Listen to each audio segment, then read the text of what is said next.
दोस्तों, स्वागत है आपका एक बार फिर से मेरे चैनल राम कपूर @नक्षत्र सिद्धांत पे। जैसे कि आप जानते हैं, इस चैनल के माध्यम से हम आपको प्रतिदिन नक्षत्र के अनुसार, चंद्रमा के गोचर नक्षत्र के अनुसार यह बताने की कोशिश करते हैं कि आपका जन्म नक्षत्र सुविधापूर्वक स्थान पे है या असुविधापूर्वक स्थान पे है एक दिन के लिए। वीडियो शुरू करने से पहले मेरा एक डिस्क्लेमर, ना तो मैं कोई सेबी रजिस्टर्ड फाइनेंशियल एडवाइज़र हूँ और ना ही मैं कोई एस्ट्रोलॉजर हूँ। यदि आप मेरी वीडियो के आधार पर किसी भी तरीके का शेयर बाजार में बाई सेल का बटन दबाते हैं तो उसके प्रॉफिट एंड लॉस के आप स्वयं जिम्मेवार होंगे। मैं और मेरा चैनल किसी भी तरीके से इसकी जिम्मेवारी नहीं लेगा। और इसी तरीके से यदि आप मेरी गणना के आधार पर अपने दैनिक दिनचर्या में किसी तरीके का फेरबदल करते हैं तो उसके लिए भी आप स्वयं जिम्मेवार होंगे। और मैं आपसे अनुरोध करता हूँ, उसके लिए आप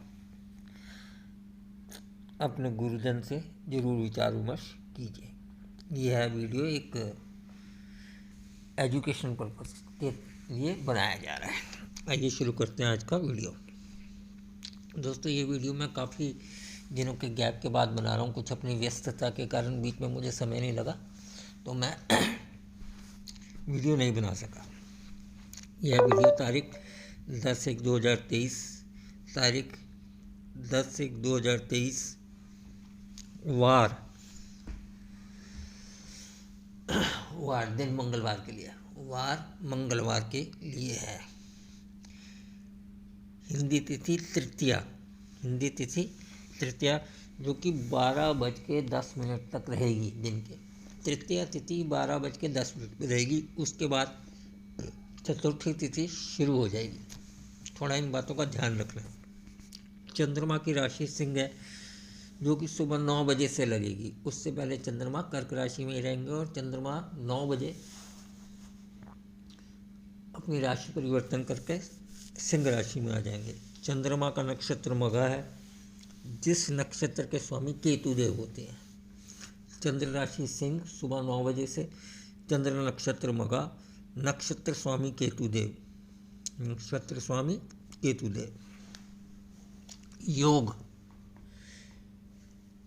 योग 10/1/2023 को योग प्रीति योग है।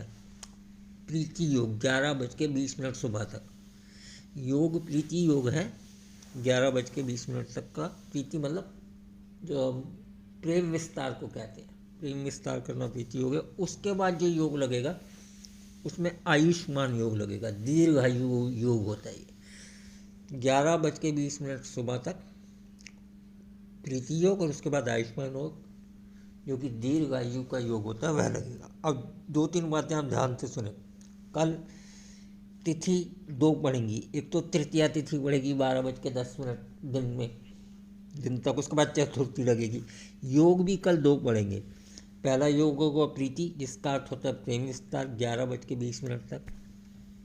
उसके बाद आयुष्मान योग लग जाएगा, दीर्घायु योग 11:20 के पश्चात। इन चीज़ों का थोड़ा ध्यान रखोगे तब सबसे बढ़िया बात होती है। और नक्षत्र कौन सा है? मघा, जो कि केतु देव का नक्षत्र होता है। क्योंकि हम ये जो भी प्रेडिक्शन करते हैं पंचांग के आधार पे करते हैं, पंचांग। लेकिन हम पंचांग के जो 5 अंग हैं, जैसे मैंने बताया आपको, तिथि, नक्षत्र, योग, करण, वार, इसमें से सबसे ज़्यादा महत्व नक्षत्र को देते हैं। ये केवल आपको बताने के लिए है कि कौन सा योग है, कौन सी तिथि है, और इसका अर्थ भी मैं आपको भी बताता हूँ।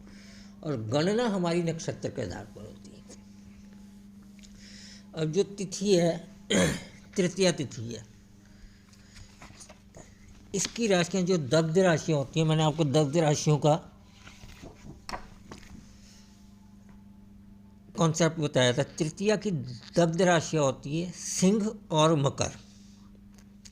यदि आपका जन्म हिंदी तिथि के अनुसार तृतीया को हो रखा है तो उसकी दग्ध राशियाँ हैं सिंह और मकर, अर्थात दग्ध मतलब जलीय राशियाँ, ठीक है ना, जिनमें आपको फलों में कमी आएगी। अगर ये आपके अच्छे स्थान में बढ़ेंगी तो अच्छे स्थानों के फलों में कमी आएगी, और यदि आपके लगन अनुसार ये बुरे भावों में पड़ेगी तो बुरे भावों के फलों में कमी आएगी। ये है इसके साथ। ठीक, समझ आ गई दग्ध राशि की कहानी क्या होती है, तिथि से कैसे जुड़ी हुई है। अब योग जो प्रीति है, प्रीति योग आश्लेषा नक्षत्र में बढ़ता है। उसमें योगी प्लैनेट बुध होते हैं और अवयोगी प्लैनेट मंगल होते हैं। यदि आपका प्रीति योग के अनुसार, क्योंकि 9 बजे से पहले तक आश्लेषा नक्षत्र है, हम ये गणना कर रहे हैं 9 बजे के पश्चात। यदि आपका नक्षत्र, आपका जन्म आश्लेषा नक्षत्र में हो रखा है जो कि बुध देव का है, तो उसमें योग प्रीति पड़ेगा। तो आपके योगी मतलब आपके योग कारक प्लैनेट बुध होंगे, और अवयोगी मतलब जो योग कारक नहीं होंगे वो होंगे मंगल। इसी तरीके से आयुष्मान जो योग है वो मघा केतु देव के नक्षत्र में बढ़ता है। इसमें आपके योगी प्लैनेट केतु हैं और अवयोगी प्लैनेट राहु है। अब जैसे कल केतु को है नक्षत्र, और उसके बाद उनका जो योग है वो लग जाएगा 11:20 के पश्चात। तो नक्षत्र भी केतु देव का और योग भी केतु देव का, तो दोनों तरफ से योगी प्लैनेट भी केतु देव हो गए। केतु देव के बारे में थोड़ा सा जानते हैं। केतु देव डिटैचमेंट के कारक हैं, केतु देव स्पिरिचुअलिटी के कारक हैं, केतु देव ध्वजा के कारक हैं, केतु देव नुकीलापन जानते ना, नुकीलेपन के कारक हैं, केतु देव बाल के कारक हैं, केतु देव जड़ के कारक हैं, केतु देव जड़ के कारक है, केतु देव एस्ट्रोलॉजी के भी कारक है। केतु देव के इतने कारक हैं, केतु देव को आप वायरलेस चीज़ों से भी जोड़ सकते हैं, बिना तार की जो चीज़ें होती हैं वो भी केतु देव के अंदर आती हैं। केतु देव मंदिर में लगी ध्वजा के भी कारक है, केतु देव ध्वजा के भी कारक है। अगर सूर्य और केतु इकट्ठे बैठे हो या सूर्य केतु देव के नक्षत्र में हो तो ये ध्वजा योग बन जाता है, अर्थात गवर्नमेंट और ध्वजा, तो ये सरकारी नौकरी का योग बन जाता है। झंडा और सरकार एक साथ आ गई यदि आपके उसमें, तो ये आपकी कुंडली में अगर यदि योग बन जाए तो इस योग की वजह से आपको सरकारी नौकरी मिलने में मदद हो सकती है, जिसका कारण है। अब ये जो नक्षत्र लगेगा मघा नक्षत्र 10/1/2023 को, इसकी अवधि 10/1/2023 प्रातः 9 बजे से लेकर, ध्यान सुनिए, 11/1/2023 प्रातः 11:50 तक है। 10/1 को सुबह 9 बजे से लेकर 11/1/2023 11:50 तक ये नक्षत्र रहेगा। अब नीचे से अगर हम कोई टेलीस्कोप लगा कर देखेंगे मघा नक्षत्र की तारामंडल में कैसी तस्वीर है, तो इसकी जो आकृति आपको दिखेगी घर के समान दिखेगी। घर जैसा घर बनाते ना बच्चे, ड्राइंग में आपने देखा होगा झोपड़ी बना दी ऐसे, उस समान लगेगी। और इसमें तारों की संख्या 5 होती है, तारों की संख्या 5 होती है। अब इस नक्षत्र के गुण क्या है? इस नक्षत्र के गुण हैं, ये उग्र नक्षत्र है, ये मध्यम नक्षत्र है, ये अग्नि नक्षत्र है, तत्व इसमें अग्नि का है, और लिंग इसका स्त्री है, लिंग इसका स्त्री है। दोस्तों आज मैं थोड़ा योनि और इसकी योनि लिखना भूल गया, योनि से बहुत कुछ पता लग जाता है कि किस तरीके का है।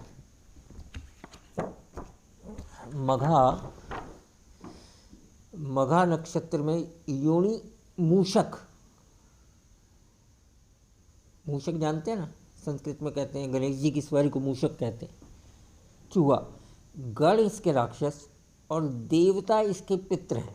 केतु देव के इस नक्षत्र के देवता पितृदेव हैं, पितृदेव, अर्थात जिन भी जातक जातिकाओं का जन्म केतु देव के मघा नक्षत्र में हो रखा होगा।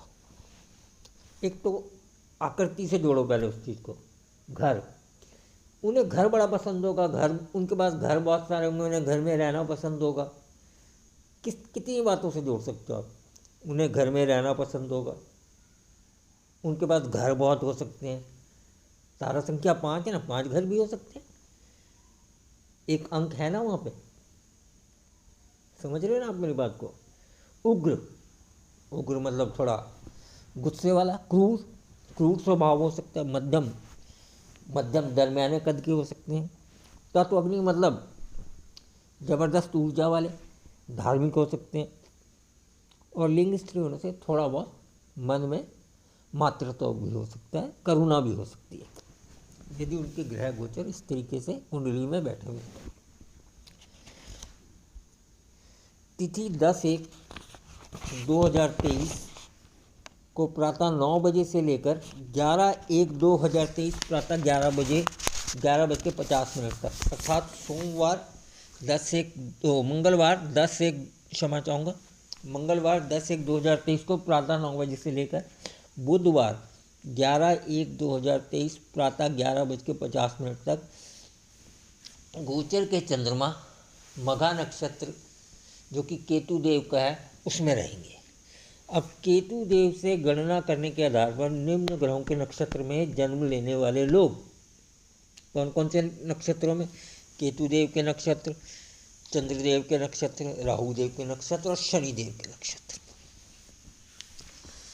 केतु देव के नक्षत्र अश्विनी मघा मूल, चंद्रमा के नक्षत्र रोहिणी हस्त श्रवण, राहु देव के नक्षत्र आद्रा स्वाति शतविषा और शनि देव के नक्षत्र पुष्य अनुराधा उत्तरा भाद्रपद। इन नक्षत्रों में जन्म लेने वाला जातक जातिकाएं यदि वो शेयर बाजार में काम करते हैं तो कल मंगलवार को 10/1/2023 से लेकर 11/1/2023 प्रातः 11:50 बुधवार तक शेयर बाजार में किसी भी तरीके की नई पोजीशन ना बनाएं। यदि काम करना अति आवश्यक हो तो आप केवल कैश मार्केट में काम कीजिए, फ्यूचर एंड ऑप्शन में बिल्कुल भी काम ना करें, फ्यूचर एंड ऑप्शन में बिल्कुल भी काम ना करें। जो प्रॉफिट बचेगा वही प्रॉफिट बढ़ेगा, क्योंकि हम हफ्ते भर कमाते हैं और हफ्ते के बाद एक दिन ऐसा आता है कि उस दिन सारे पैसे चले जाते हैं। ये उन्हीं चीज़ों की रोकथाम की एक व्यवस्था है जिसे कहते हैं बाड़ लगाना, पानी रोकना। मैं इन सब चीज़ों का इस्तेमाल करता हूँ, इन सब चीज़ों के अनुसार चलता हूँ, तब आपको बता रहा हूँ, क्योंकि मैं भी शेयर बाजार में काम करता हूँ, इसलिए मैं आपको बता रहा हूँ। मेरे को यदि किसी जानकारी से लाभ हो रहा है और आपको उस जानकारी देने से आपको भी इस चीज़ का लाभ होता है तो अच्छी बात है ना, अच्छी चीज़ तो पास हम करनी चाहिए। अब ये बात तो हो गई शेयर बाजार के लिए, लेकिन जो भी जातक जातिकाएँ या हमारे दर्शकगण माताएं बहनें जो शेयर बाजार में काम नहीं करती, जिनका भी जन्म 10/1/2023 को केतु देव के नक्षत्र से गणना करने के आधार पर केतु देव के नक्षत्र, चंद्रदेव के नक्षत्र, राहु देव के नक्षत्र, शनि देव के नक्षत्र, केतु देव के नक्षत्र हो गए अश्विनी मघा मूल, चंद्रदेव के नक्षत्र हो गए रोहिणी हस्त श्रवण, राहु देव के नक्षत्र हो गए आद्रा स्वाति शतभिषा, शनि देव के नक्षत्र हो गए पुष्य अनुराधा उत्तरा भाद्रपद। जन्म लेने वाले जातक जातिकाएं किसी भी तरीके का कोई भी नया कार्य ना करें। 10/1/2023 को प्रातः 9 बजे से लेकर 11/1/2023 बुधवार प्रातः 11:50 तक किसी भी तरीके का नया कार्य ना करें। नया कार्य करने से अर्थ है घर में कंस्ट्रक्शन करना या बच्चों का विवाह पक्का करना, गाड़ी खरीदना, कंस्ट्रक्शन का काम, जैसे मैंने आपको बताया कि और छोटे छोटे काम जो नए शुरुआत करने, जो पुराने चल रहे हैं वो चलने दो। अगर कंस्ट्रक्शन चल रही है चलने दो, ये थोड़ी बंद करवा दो एक दिन। जो काम चल रहा है चलने दो, नए तरीके से शुरुआत नहीं करनी। अपने स्वास्थ्य का ध्यान रखना है, सबसे मिलजुल के रहना, लड़ाई झगड़ा नहीं करना, किसी बात को बढ़ाना नहीं है, और ख़ास करके एक दिन के लिए पैसे का सही इस्तेमाल करना है। बिना सोचे समझे पैसा खर्च नहीं करना है, नाजायज़ पैसा खर्च नहीं करना है एक दिन के लिए, ठीक है ना। नदी के किनारे रहो, ज़रूरी नहीं है कि एक दिन अगर आपको तैरना आता है ज़रूरी ही तैरने जाना है। इन छोटी छोटी चीज़ों का ध्यान रखना है। इसी तरीके से 10/1/2023 को से लेकर 11/1/2023 सुबह 11:50 जो कि बुधवार का दिन है, केतु देव से गणना करने पर बुध देव के जो नक्षत्र होंगे, जिन भी जातक जातिकाओं का बुध देव के नक्षत्र में जन्म हो रखा होगा, बुध देव के नक्षत्र कौन से, आश्लेषा, ज्येष्ठा, रेवती, बुध देव के नक्षत्र संपत्ति तारा में आ रहे हैं तो उनको विशेष लाभ की प्राप्ति हो सकती है यदि उनकी कुंडली के ग्रह भी इस चीज़ को समर्थन करते हैं। तो बुध देव के नक्षत्र में जन्म लेने वाले जातकों को विशेष लाभ की प्राप्ति हो सकती है। मेरा अपना जन्म बुधदेव के नक्षत्र में आश्लेषा में, तो वही मैं तो इन चीज़ों को मानता हूँ और मेरे साथ तो ये प्रूव्ड चीज़ें हैं, ये होता है ऐसा, तो कल कोई ना कुछ धन की प्राप्ति होगी, मेरा मानना तो ऐसे ही।